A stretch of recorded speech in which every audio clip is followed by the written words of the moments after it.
हाय मेरे प्यारे स्टूडेंट, आप लोग कैसे हो। हम उम्मीद करते हैं कि आप लोग जहां पर भी होंगे बहुत अच्छे से और बहुत बढ़िया से। इसके साथ साथ आप लोग केमिकल बॉन्डिंग की तरह स्ट्रांग भी होंगे। चलिए आज की वीडियो हम लोग डिस्कस करते हैं स्टूडेंट हाइड्रोलिकन के बनाने की विधि।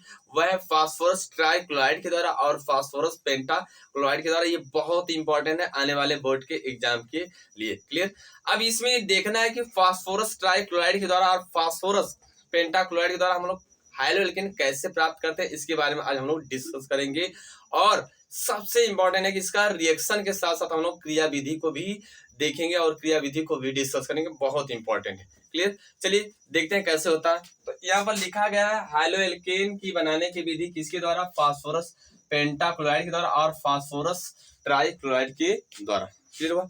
अब यहाँ पर एक लॉजिक है कि सर यहाँ पर फास्फोरस पेंटाक्लोराइड दिया गया, फास्फोरस ट्राइक्लोराइड दिया गया, क्या फास्फोरस ट्राई ब्रोमाइड, फास्फोरस पेंटा ब्रोमाइड या फास्फोरस ट्राई आयोडाइड या फास्फोरस पेंटा आयोडाइड होते हैं कि नहीं, क्या इनके द्वारा नहीं बनाया जाता हाइड्रोलिकन।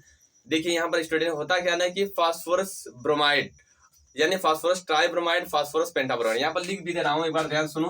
फास्फोरस ट्राई ब्रोमाइड और फास्फोरस पेंटाब्रोमाइड और उसके बाद फास्फोरस ट्राई आयोडाइड और उसके बाद फास्फोरस पेंटा आयोडाइड। ये जो होते हैं इस प्रकार के हाइलाइट, इस प्रकार के फास्फोरस हाइलाइट नहीं बनते हैं। अगर इस प्रकार के बनते हैं तो वो अस्थायी यौगिक होते हैं, इसलिए हम लोग इसके द्वारा हाइड्रोलिकन नहीं बनाएंगे। और यहाँ पर बनाएंगे किसके द्वारा, फास्फोरस पेंटाक्लोराइड के द्वारा और फास्फोरस ट्राइक्लोराइड के द्वारा। अब यहाँ पर सवाल है सर अगर इसके द्वारा हम हाइड्रोलिकन नहीं बना सकते तो अगर बाय द वे हमको इसके द्वारा हाइड्रोलिकन अगर चाहिए तो कैसे बनाएंगे। तो इसके लिए करना क्या होगा, आपको फास्फोरस की उपस्थिति में ब्रोमीन अणु के साथ अलग से गर्म करना होगा। यहाँ पर अलग अलग से लेंगे, यानी हमारा ब्रोमीन अणु लिया जाएगा, अल्कोहल के साथ गर्म करेंगे, आयोडीन अणु लेंगे, अल्कोहल के साथ गर्म करेंगे, लेकिन वहां पर रेड फास्फोरस की उपस्थिति में होगा, यानी फास्फोरस अलग से लेंगे, तब जाकर हमारा वो यौगिक बनेगा ब्रोमोलिकन और आयोडोलिकन। इसको हम देखेंगे लास्ट वीडियो के टॉपिक में। लेकिन हम सबसे पहले डिस्कस किसके बारे में करेंगे, फास्फोरस ट्राइक्लोराइड और फास्फोरस पेंटाक्लोराइड के बारे में, सबसे इंपॉर्टेंट। चलिए अब हम लोग देखते हैं इसको कैसे बनता है। यहाँ पर बहुत इंपॉर्टेंट। तो यहाँ पर सबसे पहले ये फर्स्ट हेडिंग हम लिखेंगे स्टूडेंट, क्या एक एक के बारे में डिस्कस करते हैं। सबसे पहले हम लोग लिखेंगे फास्फोरस ट्राइक्लोराइड। यहाँ पर सबसे पहले छोटे वाले को लिखेंगे फास्फोरस ट्राइक्लोराइड, उसके बाद फिर चलेंगे नेक्स्ट फास्फोरस पेंटाक्लोराइड। यहाँ पर फर्स्ट होगा हमारा PCl3 के द्वारा। किसी कोई प्रॉब्लम आ रही बात समझ, जितना बोले उतना समझ आया कंसेप्ट ना। चलो अब हम इसके पहले इसके बारे में डिस्कस करते हैं। अगर नहीं समझ में आया तो घबराने की जरूरत नहीं, अभी हम इस वीडियो के लास्ट कंसेप्ट में हम लोग उसको क्लियर करेंगे। क्लियर। चलो अब देखते हैं हम लोग कि इसके द्वारा कैसे बनता है, इसके द्वारा हमारा हाइड्रोलिकन कैसे बनता है। होता क्या, ये ध्यान से देखिएगा कि अगर आप फास्फोरस हाइलाइट के द्वारा हाइड्रोलिकन बना रहे हो, ध्यान देखिएगा जो आपका अभिकारक होगा वह होगा एल्कोहल।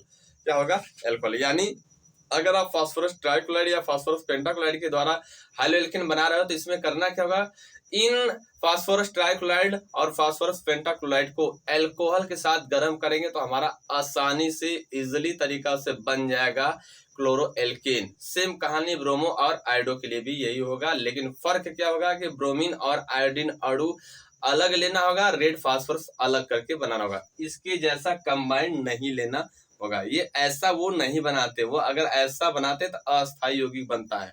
क्लियर। ये सब क्या होते हैं, अस्थायी यौगिक होते हैं। चलो तो यहाँ पर देखते हैं होता क्या, हम जब अल्कोहल को किसको, अल्कोहल को PCl3 के साथ गर्म करते हैं, इसका नाम क्या है, फास्फोरस ट्राइक्लोराइड। लिख दे रहा हूं यहाँ पर नाम, फास्फोरस बहुत जरूरी है, फास्फोरस ट्राइक्लोराइड, ट्राई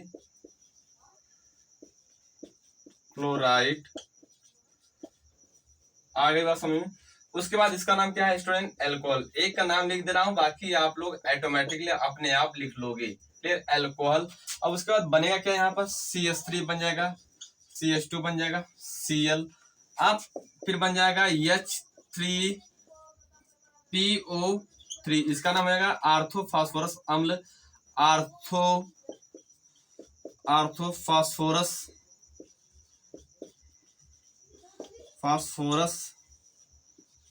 अम्ल, उसके बाद ये बन जाएगा आपका क्लोरो एल्कीन, क्या हो जाएगा क्लोरो एल्कीन। किसी कोई प्रॉब्लम? चलिए एक बार फिर समझ लेते हैं। फास्फोरस ट्राइक्लोराइड के द्वारा हमको हाइड्रोएल्कीन बनाना तो कैसे बनेगा? होगा क्या स्टूडेंट, यहाँ पर एल्कोहल को ले लेंगे, अब फास्फोरस ट्राइक्लोराइड को ले लेंगे, उसके बाद जब गर्म करेंगे तो हमारा बन जाएगा बहुत आसानी तरीका से क्लोरोएल्कीन बन जाएगा, उसके बाद बन जाएगा आर्थोफास्फोरस अम्ल। ये इंपॉर्टेंट है। अब इसका हम नीचे रिएक्शन देख लेते हैं। दूसरा क्या होगा रिएक्शन, अब थोड़ा सा एल्कोहल की क्वांटिटी को बढ़ा देते हैं। एल्कोहल की क्वांटिटी मतलब क्वांटिटी, इसके अंदर कार्बन की संख्या को बढ़ाएंगे, ये नहीं कि हम इसके मोलर को बढ़ा देंगे। यहाँ पर क्या किया, एल्कोहल में कार्बन की संख्या को बढ़ा दिए, तो वो क्या था एथेनॉल था। अब यहाँ पर हम ले लिए प्रोपेनॉल। अब इसको फिर वही PCl3 के साथ गर्म कर रहे हैं। किसके साथ गर्म कर रहे हैं? PCl यानी फास्फोरस ट्राइक्लोराइड के साथ गर्म कर रहे हैं। जब गर्म करेंगे तो यहाँ पर बन जाएगा CH3 CH2 फिर CH2, उसके बाद Cl माइनस क्या हो जाएगा आपका H3PO3। अब इसको बैलेंस करना, हालांकि भी रिएक्शन लिखा गया बैलेंस नहीं किया गया। तो अब देखो बैलेंस कैसे करेंगे।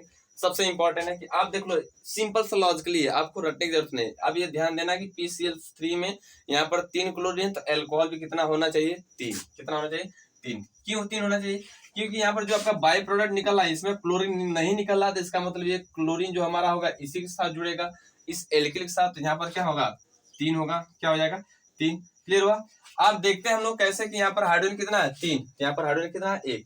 इसका मतलब ये जो हमारा 3 रहेगा तभी यहाँ पर 3 आएगा, तो हमारा 3 हाइड्रोजन होगा और 3 ऑक्सीजन, यानी दोनों बैलेंसी बराबर हो गई अभिकारक और उत्पाद में। यहीं पर सेम कहानी हम इसको देख लेते हैं, तो 3 इसको कर देंगे, बस सब बैलेंस। अब यहाँ पर 3 कर देंगे, यानी 3 मोल हमारा बन जाएगा क्लोरो एल्किन। 3 मोल एल्कोहल लेंगे तो 3 मोल बनेगा क्लोरो एल्किन। अब बोर्ड के अंदर, बोर्ड में कैसे क्वेश्चन आते हैं इसको देखना। पूछता है, हमने बोला ना कि ऑर्गेनाइज क्वेश्चन 3 तरीका से आते हैं। पहला तो देता है कि क्या होता है जब, दूसरा कैसे परिवर्तित करें, तीसरा नीचे दिए गए अभिक्रिया पर टिप्पणी लिखिए। तो देखो क्या होता है जब, इनके अकॉर्डिंग देखते हैं। देता है ना कि क्या होता है जब, क्या होता है जब एल्कोहल को फास्फोरस ट्राइक्लोराइड के साथ गर्म करते हैं। पहला क्या होता है जब हम ब्यूटेनॉल को फास्फोरस ट्राइक्लोराइड के साथ गर्म करते हैं। अब देखो जितना इधर एल्कोहल होगा उतने मात्रा में उधर हाइड्रोएल्कीन बनेगा, ये पॉइंट याद रखिएगा। चाहे वो ल्यूकास अभिकर्मक हो या थाइनिल क्लोराइड हो या हमारा फास्फोरस ट्राइक्लोराइड या फास्फोरस पेंटाक्लोराइड हो। क्लियर? क्या होता है जब एल्कोहल को फास्फोरस ट्राइक्लोराइड के साथ गर्म करते हैं। आप लिखोगे सिंपल थे कि जब फास्फोरस ट्राइक्लोराइड को गर्म किया जाता है तो यहाँ पर बनेगा क्लोरोएल्कीन। या पूछेगा क्या होता है जब ब्यूटेनॉल को फास्फोरस ट्राइक्लोराइड के साथ गर्म करते हैं, तो यहाँ पर लिख दोगे कि ब्यूटेनॉल को जब फास्फोरस ट्राइक्लोराइड के साथ गर्म करते हैं तो यहाँ पर बनता है क्लोरोब्यूटेन, और यहाँ पर सह उत्पाद के रूप में निकलता है आर्थोफास्फोरस अम्ल। ये लॉजिक होगा क्या होता है जब उसके अकॉर्डिंग।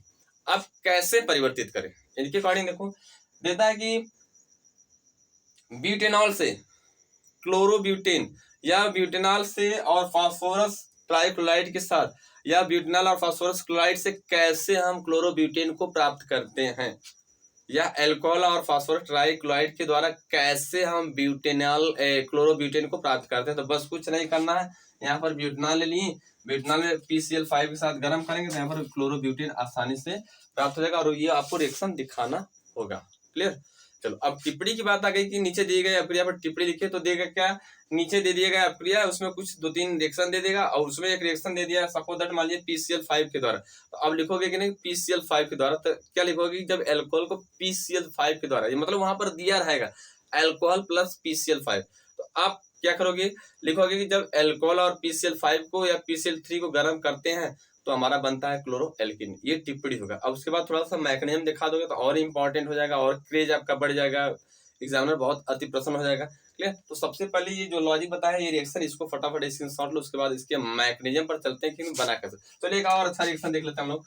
थर्ड वाला रिएक्शन थोड़ा सा ये लाइनिंग वाला रिएक्शन, मतलब कोई लाइनिंग कंपाउंड है, जैसे हम मान लीजिए यहाँ पर ले लें 1 2 3 प्रोपेनॉल ले लिए। अब इसको हम किसके साथ गर्म करें, PCl3। अगर इस तरह होगा रिएक्शन तो घबराने की जरूरत नहीं है, सेम यही है रिएक्शन, बस फर्क है कि इसको लाइनिंग बताया गया है। अब ये लाइनिंग क्या होता है इसको 11th में बहुत अच्छे से पढ़ाया गया, उसको जाकर आप एक बार देख लीजिएगा। ठीक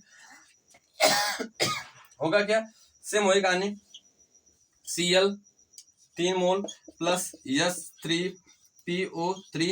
उसके बाद यहाँ पर बन जाएगा 3 मोल एल्कोहल। अब ये बाकी गरम करेंगे फिर ये बन जाएगा हमारा क्लोरो एल्केन। चलिए इसका फटाफट स्क्रीनशॉट लीजिए, तब तक ले हम लोग मिलते हैं।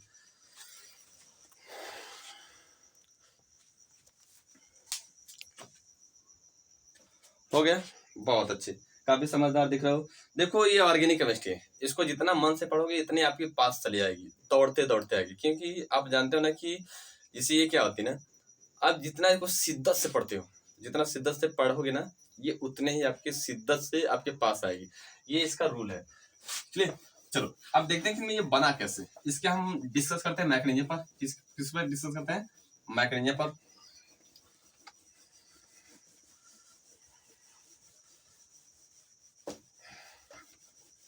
हेडिंग लिख लो। अब नेक्स्ट हेडिंग होगी क्रिया विधि। इसकी क्या होगी? क्रिया विधि। बहुत इंपॉर्टेंट स्टूडेंट है, इसके लिए आप लोग थोड़ा सा मेहनत करिएगा।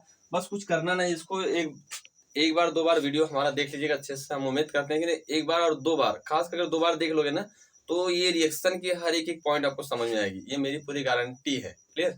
चलो हम देख लेते हैं। सबसे पहले यहाँ पर लिखेंगे क्रिया विधि। क्या लिखेंगे? क्रिया विधि। आखिर ये बना कैसे? आपको मालूम है क्रिया विधि को हम लोग बोलते हैं मैकेनिज्म। क्या बोलते हैं? मैकेनिज्म। अभी तो जान गए। चलो अब होगा क्या कि यहाँ पर हम सबसे पहले फर्स्ट स्टेप में दिखाएंगे एल्कोहल। छोटा वाला एल्कोहल ले रहे हैं, एथेनॉल। उसके बाद इसको हम गर्म करेंगे PCl3 के साथ। अब एथेनॉल पे आपको मालूम होगा कि ऑक्सीजन के ऊपर लोन पे इलेक्ट्रॉन होता है। अब PCl3 को हम इस तरह लिख सकते हैं, आपको मालूम होगा, लिख सकते हैं अच्छे से। अब देखो P के अंदर जो होता है ना, डी ऑर्बिटल खाली पाया जाता है। क्या पाया जाता है? डी ऑर्बिटल खाली। जैसे देख लो कैसे होगा। P का होता है परमाणु क्रमांक 15, 1s2, 2s2, 2p6, 3s2, 3p3, उसके बाद 3d0। अब देखो ये जो 3 हमने बोला ना कि P के अंदर जो डी ऑर्बिटल खाली पाया था, यहाँ पर जो 3d है ये, इसके अंदर इलेक्ट्रॉन नहीं, ये खाली है। अब जिस तत्व के अंदर डी ऑर्बिटल खाली पाया था ना, वो इलेक्ट्रॉन खींचने की उसके अंदर अलग से कैपेसिटी होती है। वो इलेक्ट्रॉन को लेता है, अपनी तरफ खींचता है किसी भी यौगिक में। तो अब देखो हम जानते हैं इसके अंदर डी ऑर्बिटल खाली है, तो ये क्या करेगा? इस एल्कोहल में ऑक्सीजन के ऊपर लोन पे इलेक्ट्रॉन यानी 2 जोड़े इलेक्ट्रॉन दिख रहे हैं, तो ये क्या करेगा? अपनी तरफ खींचेगा। अब यहाँ पर PCl3 में इस सिचुएशन में इसके पास 3 बॉन्ड है। जब ये 2 इलेक्ट्रॉन इसके पास आएगा तो इसके अंदर 4 बॉन्ड हो जाएंगे। तो ये 4 बॉन्ड बना नहीं सकता, ये 2 ही बॉन्ड बना सकता है, या तो 3 या तो 5। तो यहाँ पर ये 4 बॉन्ड को नहीं फॉर्मेशन करेगा। जब नहीं कर सकता तो ये क्या करेगा? जैसे ही इसके पास आ गया तुरंत क्लोरीन बाहर निकल जाएगा Cl- के रूप में। किसके रूप में? Cl- के रूप में बाहर हो गया।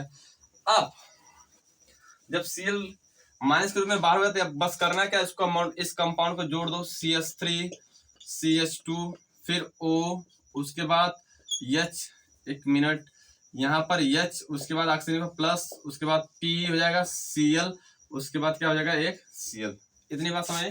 चलो 2 क्लोरीन है, उसको ऐड कर दीजिए। पहले देख लो अच्छे से, फिर समझ लेते हैं। आगे बात समझ।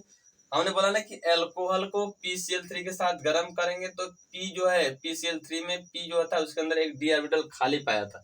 जब डी ऑर्बिटल खाली पाया था तो इलेक्ट्रॉन को अपने अंदर खींचता है किसी भी अभिक्रिया में। हम जानते हैं एल्कोहल के ऊपर लोन पे इलेक्ट्रॉन ऑक्सीजन के पास है, तो ये क्या करता है? ऑक्सीजन से लोन पे इलेक्ट्रॉन अपने पास जब खींचता है तो यहाँ पर PCl3 में ये 3 बॉन्ड केवल बना है। कितने बॉन्ड बना है? 3 बॉन्ड। अब जैसे ही इसके पास ये आता तो एक बॉन्ड टूट जाएगा, Cl- चला गया एक। और उसके बाद ये बन जाएगा यहाँ पर एक अस्थायी यौगिक। बन गया अस्थायी यौगिक। ऑक्सीजन ने अपना इलेक्ट्रॉन दिया तो इसके पास क्या हो जाएगा? धन चार्ज। इसको लिखेंगे अस्थायी यौगिक। किसी कोई प्रॉब्लम? चलिए अब सेकेंड स्टेप में क्या करना हमको? फिर उस अस्थायी यौगिक को अपने पास लेकर आ गए नेक्स्ट स्टेप में दिखाने के लिए। देखो अब होगा क्या कि यहाँ पर PCl है और इसके साथ क्लोरीन था, यही था ना, 2, मतलब 2 क्लोरीन था। ये हम नहीं दिखा सकते कि सर यहाँ एक है, ये क्या है। यहाँ पर उसकी पोजीशन नहीं दिखा सकते, कहीं पर लिख सकते। बस ये ध्यान देना है कि कितना निकाला गया है, कितना है। तो हम जानते हैं 3 में से 1 निकाला गया, तो 2 क्लोरीन है, तो 2 क्लोरीन यहाँ पर दिखाया जा रहा है। क्लियर? चलो आप करेंगे क्या? ऑक्सीजन ने अपना इलेक्ट्रॉन दिया तो इसके पास इलेक्ट्रॉन की कमी है, तो यहाँ पर देखो देने वाले क्या है? ये फास्फोरस लेने वाला है, हाइड्रोजन लेने वाला है। लेकिन जो एल्किल समूह CH3, CH2, ये एल्किल समूह ये प्लस आई प्रभाव शो करेंगे, प्लस आई प्रभाव दिखाएंगे, यानी इलेक्ट्रॉन अपना देंगे। तो अब देखो ये इलेक्ट्रॉन अपना किसको दिया? इस समूह को दिया, इस ऑक्सीजन को दिया। जब देगा तो एक ऐसी स्थिति आएगी कि यहाँ पर ये जो होगा टूट जाएगा CH3, CH2। अब देखो ये इसके ऊपर प्लस चार्ज होगा, यानी ये इसके तरफ इलेक्ट्रॉन जा रहा है ऑक्सीजन की तरफ, तो इसके ऊपर क्या हो जाएगा प्लस चार्ज। अब ये प्लस चार्ज के रूप में टूटेगा तो क्लोरीन जो माइनस निकला है इसके साथ क्या होगा, जुड़ जाएगा। जुड़ गया तो यहाँ पर एक बन गया क्लोरो एल्किन। इतनी बात समझ में आई, आ रही बात समझ। अब इसको हम दिखा सकते हैं, इधर ये इसके साथ जोड़ सकते हो, जुड़ गया।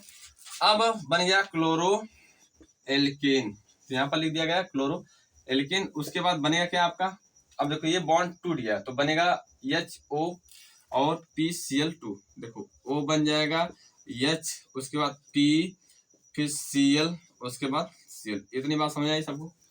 अब ये वाला कंपाउंड फिर हम लेकर चलेंगे तब तक जब तक ले फास्फोरस से दोनों क्लोरीन हट ना जाए, पूरे क्लोरीन हट ना जाए, तब तक ले रिएक्शन को हम लोग कंटिन्यू चलना है लेकर। चलो हम लोग देखते हैं नेक्स्ट थर्ड स्टेप में। किस थर्ड स्टेप में देखेंगे, फिर एल्कोहल लेंगे, दूसरा एल्कोहल लेंगे छोटा वाला। अब इसको फिर रिएक्शन हम लोग वही प्रोसेस, पहला वाला प्रोसेस जिसको समझ में आएगा समझो सब आ गया। फिर हमारा क्या आ जाएगा, PCl है, Cl। अब यहाँ पर क्या है OH, फिर इलेक्ट्रॉन इसके पास आएगा, वही सेम कहानी पहले जैसे होगी। और ये क्लोरीन बाहर निकल गया -Cl के रूप में। उसके बाद बन जाएगा CH3 CH2, फिर ऑक्सीजन के ऊपर क्या हो जाएगा प्लस चार्ज। उसके बाद फिर हो जाएगा PCl, फिर Cl, सॉरी यहाँ पर तो एक निकल गया ना, तो अब क्या हो जाएगा, एक OH पहले से था। अब देखो होगा क्या, फिर ये क्या करेगा, इलेक्ट्रॉन हम जानते हैं कि इलेक्ट्रॉन देगा, कौन देगा, एल्किल। तो अब यहाँ पर क्या ऑक्सीजन इलेक्ट्रॉन इससे खींचेगा, मतलब देखो ऑक्सीजन के पास इलेक्ट्रॉन कमी थी, इधर इसके पास फास्फोरस है तो फास्फोरस ऑलरेडी लेने वाला ही, और यहाँ पर क्या हाइड्रोजन ये लेने और देने का दोनों कार्य करता है। यहाँ पर एल्किल जो ये ऑलरेडी इलेक्ट्रॉन क्या करेगा, देगा। क्या करेगा, देगा। जब देगा तो यहाँ पर इसको इस तरह दिखाएंगे तो इस पर प्लस चार्ज, और ये दोनों जुड़ जाएगा आपस में, बन जाएगा यहाँ पर क्या बनेगा, देख लो ध्यान से, बन जाएगा आपका CH3 CH2 फिर Cl। उसके बाद आपका बनेगा क्या, अब देखो कितना OH था इसके साथ, 2 हो गया OH, P के साथ कितना OH, 2 OH माइनस हम कर देंगे OH, उसके बाद Cl। इतनी बात समझ में आई सबको। चलो इसको हम बॉक्स में बंद कर दें, इसलिए कि हमारा एक स्पेशल प्रोडक्ट है, कौन, क्लोरोएल्किन। चलो दोनों देख लो अच्छे से, आगे बात समझ, एक बार और देख लेते हम लोग। अब हमारा क्या था, यहाँ पर P के साथ OH है, Cl और Cl। अब इसको हमको तब तक ले अल्कोहल से क्रिया कराना जब तक ले दोनों क्लोरीन यानी फास्फोरस से सभी क्लोरीन बाहर ना निकल जाए। अब देखो होगा क्या, अल्कोहल ले लिए, उसके बाद उस वाले कंपाउंड के ले लिए जिसमें OH था, 2 Cl था। अब इसको इसके साथ क्रिया कराएं तो फिर वही कहानी होगी फास्फोरस की इलेक्ट्रॉन खींचने की। तो इलेक्ट्रॉन इसके पास गया तो ये क्लोरीन बाहर निकला माइनस के रूप में। उसके बाद ये बन गया अस्थायी यौगिक। फिर अस्थायी यौगिक को हम लोग क्या करेंगे, हम जानते हैं कि इस ऑक्सीजन ने इलेक्ट्रॉन दिया है तो इसमें हमारा जो एल्किल है अपना इलेक्ट्रॉन देकर प्लस के रूप में टूट गया, और ये इसके साथ जुड़कर बन गया क्लोरो एल्किन।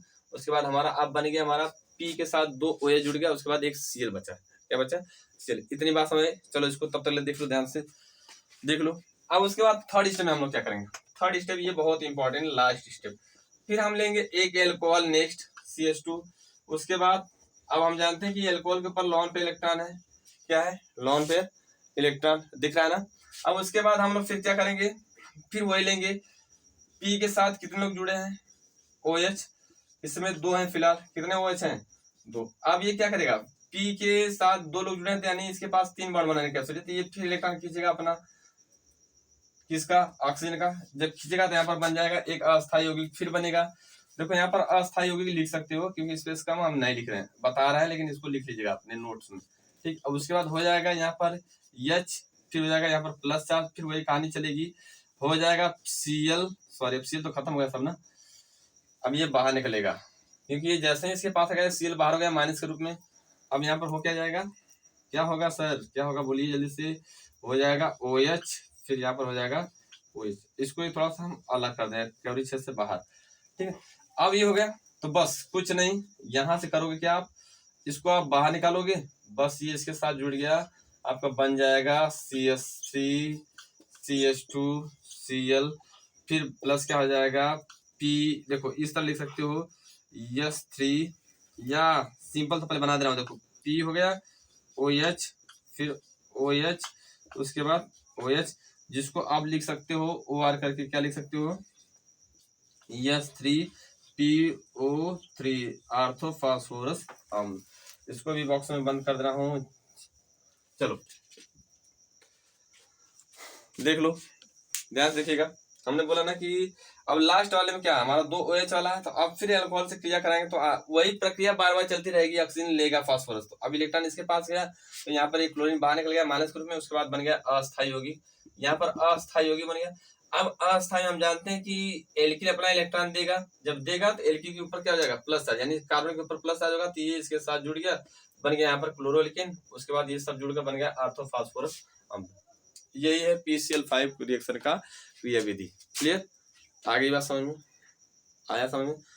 ये जो मैकेनिज्म है ना, इसको आप सीरियसली दिन में या 24 घंटे के अंदर में आप 2 बार वीडियो को देखो। इसको हम उम्मीद करते हैं कि आपको रिएक्शन कूट कूट कर अंदर आएगा, भगवान की दुआ से अंदर आपके अंदर ये कूट कूट कर जाएगा अंदर। क्लियर, ध्यान से देख लो इसको। चलो देख लो और फटाफट इसका स्क्रीनशॉट भी ले लो।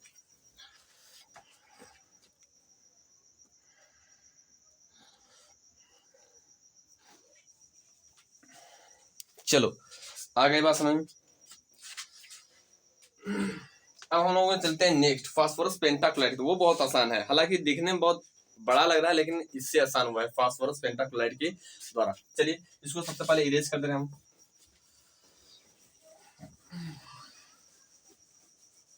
ऑर्गेनिक केमिस्ट्री जो होती है ना स्टूडेंट, ये बहुत आसान होती है। हम तो जानते हैं कि पूरी ऑर्गेनिक केमिस्ट्री से ना आसान कोई सब्जेक्ट नहीं होता, लेकिन हाँ इसके लिए ना आपको थोड़ा सा, बस थोड़ा सा आपको जीओसी आनी चाहिए। अगर जीओसी नहीं आए तो कुछ कंसेप्ट आने चाहिए, जो इसके पहले वाले वीडियो में बताया गया कि कौन सा कंसेप्ट हमको सीखना हो जिसके अकॉर्डिंग केमिस्ट्री हमारी एकदम आसान हो जाए। लोग बोलते हैं ना केमिस्ट्री बेवफा होती है, तो ऐसी बात नहीं, ये बेवफा नहीं होती, ये वफादार होती है। लेकिन हाँ इसके साथ इसको वफादार बनाने के लिए आपको कुछ ना कुछ कंसेप्ट आने चाहिए, कुछ ना कुछ कंसेप्ट आनी चाहिए, तब वो आपके साथ वफाई करेगी। और सबसे दिल से कह सकता हूँ कि ये दिल से वफाई करेगी, और ये एक बार आपके दिमाग में घुस गए तो फिर कभी आपका साथ नहीं छोड़ेगी। क्लियर, चलो ये इसका जादू, केमिस्ट्री का जादू है। क्लियर, तो अब हम लोग देखते हैं नेक्स्ट, फास्फोरस पेंटाक्लोराइड के द्वारा। किसके द्वारा? फास्फोरस पेंटाक्लोराइड के द्वारा। क्या बात है ये,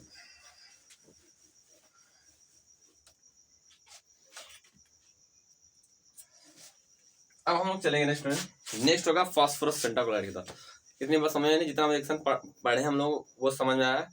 एक बार इसको अच्छे से और देख लेना दोबारा, हम उम्मीद करेंगे वो आ जाएगा। कभी ऐसा कोई रिएक्शन जो बताएगा ऐसा कोई नहीं हो सकता कि जो आपको समझ में ना आए।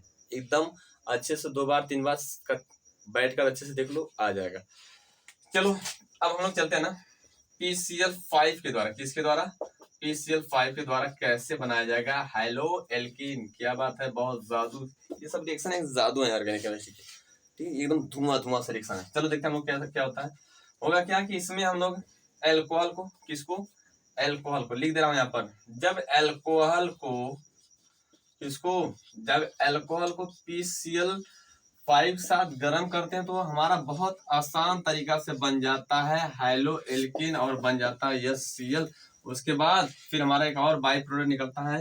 क्या निकलता है वो बाई प्रोडक्ट? POCl2। इसका नाम इसका नाम क्या हो जाएगा? Phosphoric chloride. नाम लिख देना इसका नाम, फास्फोरिक, नाम बहुत जरूरी है, फास्फोरिक क्लोराइड। किसी कोई प्रॉब्लम? और इसका नाम तो क्लोरो एल्केन ही है, ये तो जानते ही हो मेरे ऑर्गेनिक के भक्त, क्लोरो एल्केन। ठीक, क्लियर, क्लोरो एल्केन। अब इसका लॉजिकली एक रिएक्शन देख रहा हूं। मान लीजिए हमारा इस तरह कोई अल्कोहल दे दिया गया, अब फिर इसको हम PCl5 के साथ गर्म कर रहे हैं, तो क्या बनेगा? देखो नाम तो वही है, इसका नाम क्या है? इसका नाम एल्कोहल, इसका नाम फास्फोरस पेंटाक्लोराइड। लिख देना इसका नाम फास्फोरस पेंटा, ये पेंटा है, ठीक है ना, पेंटा क्लोराइड। ठीक, अब बाकी अल्कोहल ही तो नाम लिख लेना, अब तो जानते ही हो, बहुत समझदार हो।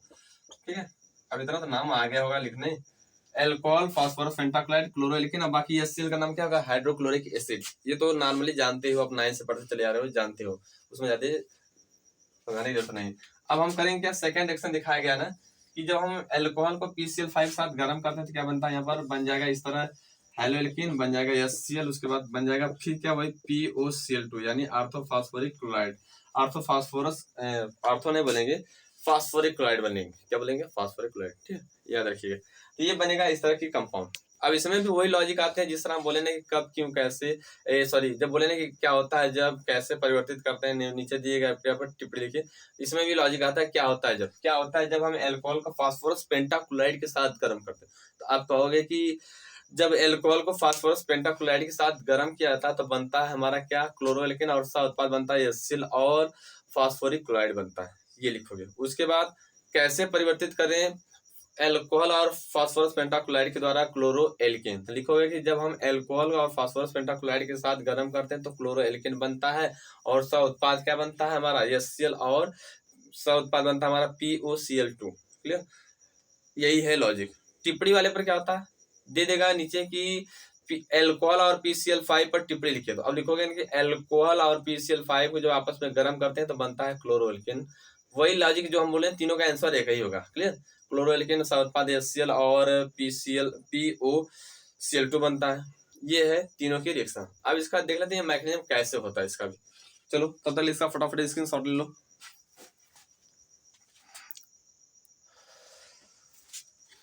हो गया? अब इसको देखते हैं कैसे बना, आखिर ये रिएक्शन बना कैसे मैकेनिज्म।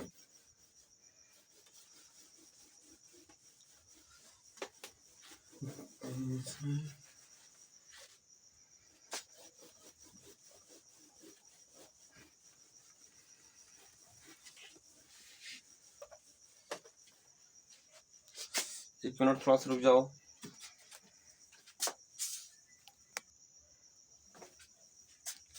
चलिए अब चलते हैं मेरे प्यारे केमिस्ट्री के भक्तों मैकेनिज्म पे। कैसे इसका मैकेनिज्म होता है, क्रिया विधि कैसे PCl5 और एल्कोहल के बीच में कैसे क्रिया विधि होती है, इसको हम ध्यान से देख लेते हैं।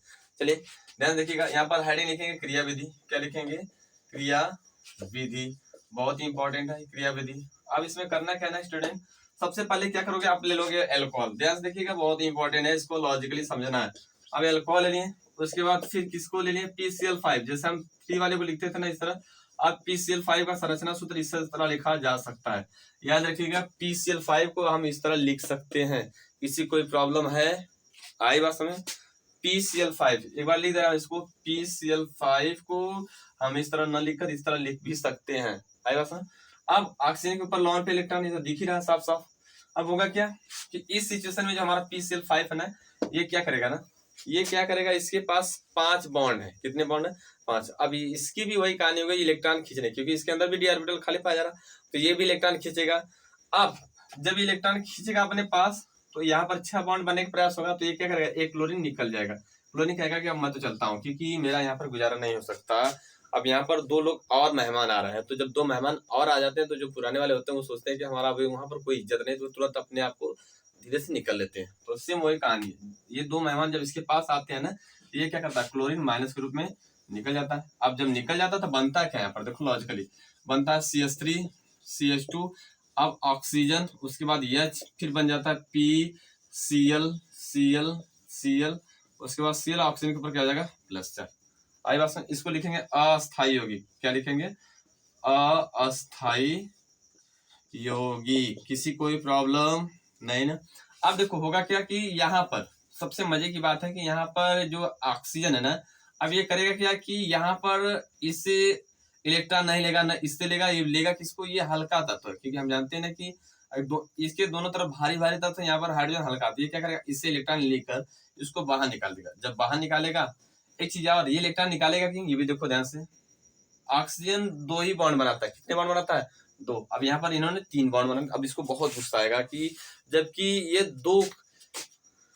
ये बहुत कम काम करता है। अगर देखा जाए तो इसके पास कह सकते हो कि ये 2 फील्ड में काम कर रहा है। अब अगर गलती से हम इसको कह दें कि तुम्हें 3 फील्ड में काम करना है, 4 फील्ड में काम करना है, तो ये जब जिसके अंदर 2 कैपेसिटी है 2 फील्ड में काम करने के लिए, उसको हम 3 देंगे तो उसको गुस्सा आएगा जाहिर सी बात। अगर बाय द वे किसी तरह वो 3 में काम भी कर दिया तो ये सोचेगा कि हम बहुत जल्दी से एक को छोड़कर 2 ही पर अपने पुराने कंडीशन पर चले जाए। सेम वही कहानी होती है ना कि ऑक्सीजन के अंदर 2 बॉन्ड बनाने की कैपेसिटी होती है। अब ये 3 बना लिया तो उसके ऊपर प्लस चार्ज हो, अब ये जल्दी से किसी को निकाल कर अपना 2 बॉन्ड पर आने का प्रयास करेगा। तो ये इनमें से इसके पास 3 लोग हैं, ऑक्सीजन के पास फास्फोरस है, कार्बन और हाइड्रोजन।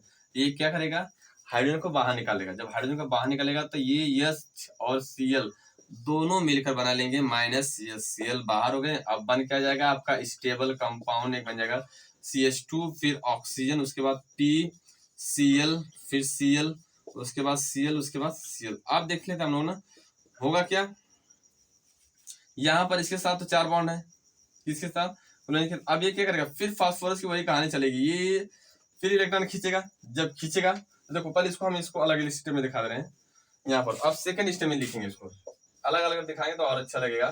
फिर हम ले लेंगे CH3, CH2, ऑक्सीजन, उसके बाद P है, Cl, उसके बाद Cl। अब देखो यहाँ पर ये क्या करेगा, फास्फोरस वही है, कर सकते हैं कि फास्फोरस एक पंडित के जैसा कार्य करता है। ये जब अच्छा चीज देखता है तो इसका मन तुरंत ललचने लगता है, कह सकते हैं कि इसका मन फिसल जाता है, और जब फिसल जाता है तो ये तुरंत मांगने लगता है। तो सेम वही कहानी। तो ये करेगा क्या फास्फोरस ना, फास्फोरस क्या करेगा, इसके अंदर डी ऑर्बिटल पाया जा रहा है और ये ऑक्सीजन के ऊपर लॉन पे इलेक्ट्रॉन जो है ना अपने तरफ खींचेगा।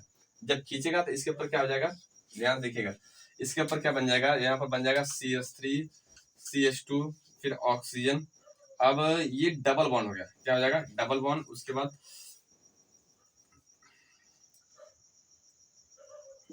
PCl, Cl, उसके बाद Cl। अब देखो जब ये दो लॉन पे इलेक्ट्रॉन फास्फोरस के पास आएगा तो एक क्लोरीन बाहर निकल जाएगा यहाँ पर सिर्फ, क्योंकि इसके पास 5 बॉन्ड बनाने की कैपेसिटी होती है। अब ये जो आ रहा है नेक्स्ट 6 बॉन्ड बना लेगा, जब 6 बनाएगा तो 6 बना नहीं सकता क्योंकि 5 बनाने की कैपेसिटी थी, एक क्लोरीन को बाहर कर देगा। जब बाहर कर देगा तो यहाँ पर हो जाएगा प्लस, क्या हो जाएगा ऑक्सीजन के ऊपर प्लस। इतनी बात समझ में आ गई। अब फिर क्या होगा स्टूडेंट, बस कुछ नहीं, आपको इसी स्टेप में दिखा दे रहा हूँ। इसको हम एल्किल बाहर कर देगा, ऑक्सीजन एल्किल को बाहर कर देगा।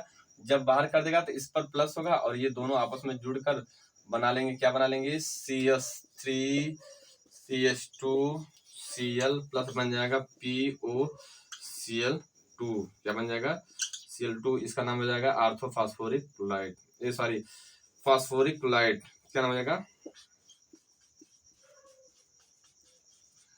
Phosphoric chloride. और यहाँ पर क्या बन जाएगा क्लोरो एल्केन। क्लियर हुआ, देखो क्लोरो एल्केन क्लियर हो गया, हो गया वाह। उसके बाद HCl मिल गया, चलो यहाँ पर HCl, यही था इस रिएक्शन का मैकेनिज्म। चलो इसको फटाफट सीन शॉट ले, उसके बाद आगे चलते हैं नेक्स्ट।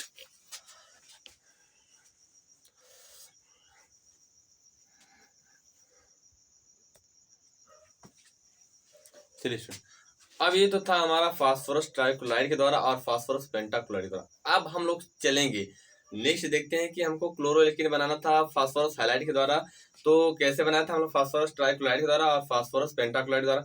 लेकिन अब अगर हमको फास्फोरस हाइलाइट के द्वारा अगर बनाना है ब्रोमोएल्कीन तो और आयोडोएल्कीन, तो ये कैसे बनेगा। अब इसमें करना क्या ना कि आपको ब्रोमोएल्कीन के लिए ध्यान देखिएगा, ब्रोमोएल्कीन के लिए, किसके लिए, ब्रोमोएल्कीन और आयोडोएल्कीन।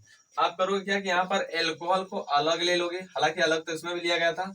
अब यहाँ पर जो होगा ना रेड फास्फोरस की उपस्थिति में गर्म करेंगे और यहाँ पर ब्रोमीन मॉलिक्यूल्स अलग लेंगे, क्या लेंगे, ब्रोमीन के अणु अलग लेंगे। जब अलग लेंगे तो यहाँ पर बनेगा क्या, आपका ध्यान देखिएगा, बन जाएगा यहाँ पर 6 हो जाएंगे तो यहाँ पर लिखेंगे CH3, CH2, फिर Br, उसके बाद यहाँ पर 6 कर दे रहे हैं, बैलेंस करो क्योंकि यहाँ पर देखो इसके साथ हालांकि वही आर्थोफास्फोरस शब्द के द्वारा निकलेगा, लेकिन बस फर्क इतना है कि यहाँ पर जो रेड फास्फोरस है वो अलग लिया जाएगा, इसके साथ कंबाइन नहीं होंगे। अब यहाँ पर बनेगा क्या, आपका माइनस में हो जाएगा H3PO3, ये बन जाएगा आपका आर्थोफास्फोरस अम्ल। उसके बाद सेम कहानी हमारी, ये 6 बना लो अच्छे से ताकि ये पतंग के जैसा ना दिखे।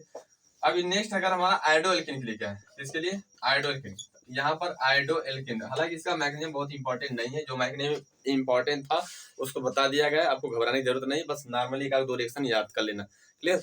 चलो अब हम देख लें आयोडोएल्कीन के लिए, तो बस कुछ नहीं करना है, यहाँ पर क्या सेम कहानी वही है, बस आपको ब्रोमीन की जगह आयोडीन रख देना। तो यहाँ पर लिख लो CH3, एक रिएक्शन दिखा दे रहा हूँ CH2OH।